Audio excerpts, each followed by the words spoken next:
আমি আসলে অত বেশি ব্র্যান্ড ফিক না, মানে থাকে না যে অনেক বেশি ব্র্যান্ড, এটা আমার ভালো লাগে না। আমার আসলে ফ্যাশনের ক্ষেত্রে আমার কাছে মনে হয় যেটা আমার কাছে ভালো লাগে, যে কালারটা আমার কাছে ভালো লাগে, আমি ওইটাই কিনি। আমি মনে করি আমি যেটা পরবো ওইটাই ফ্যাশন।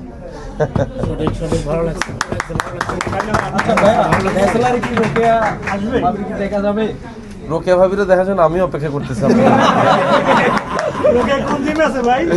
এটা নোয়াখালীর কোন একটা জিমে আছে আপাতত, বলা যাবে না, তাইলে তো ডিরেক্টর ভালো বলতে পারবে যে রোকেয়াকে সে আনবে কি আনবে না।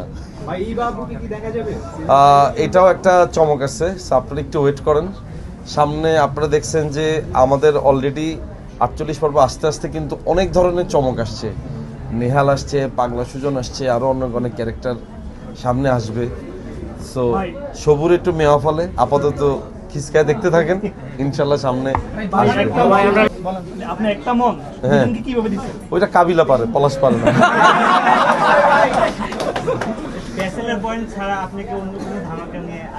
হ্যাঁ ভাই, আমাদের যেমন সামনে খালিদ 2 আসতেছে, এটার নাম হচ্ছে খালিদ রিটার্নস। সেটার জন্য এক ধরনের প্রিপারেশন চলতেছে। সামনে ঈদ আসতেছে, সবসময় আমি একটু কম কাজ করি। সো এবারও যেটা হচ্ছে যে কাজের সংখ্যা কম, কিন্তু যেটা আসবে ওইটা খুব ইম্প্যাক্টফুল, দেখে ভালো লাগবে সবার।